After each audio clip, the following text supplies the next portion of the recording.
আর মাত্র কয়েকটা দিনের অপেক্ষা, তারপরেই বাইক চালিয়ে পৌঁছে যেতে পারবেন থাইল্যান্ড। লাদাখের মতো এবার রাইডাররা কলকাতা থেকে বাইক চালিয়ে থাইল্যান্ড ট্রিপ করতে পারবেন। এবার বাইক চালিয়ে পৌঁছানো যাবে কলকাতা থেকে থাইল্যান্ড।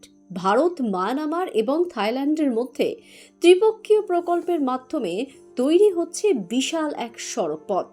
2002 সালে প্রধানমন্ত্রী অটল বিহারী বাজপেয়ীর নেতৃত্বে তিনটি দেশের মধ্যে বন্ধুত্বপূর্ণ সম্পর্ক স্থাপনের জন্য একটি সড়ক বানানোর সিদ্ধান্ত হয়।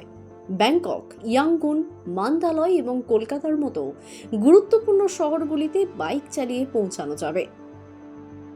এছাড়াও শিলিগুড়ি, গুয়াহাটি এবং কোহিমারের মতো দেশের অভ্যন্তরীণ শহরগুলিও খুব সহজে নিজেদের মধ্যে যোগাযোগ স্থাপন করতে পারবে। 2027 সালে এই সড়কটি সম্পূর্ণ রূপে তৈরি হয়ে যাবে বলে আশা করা হচ্ছে।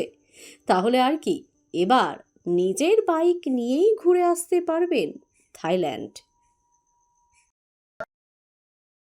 দ্য সহজ পাঠ, সহজ কথা, সঠিক তথ্য।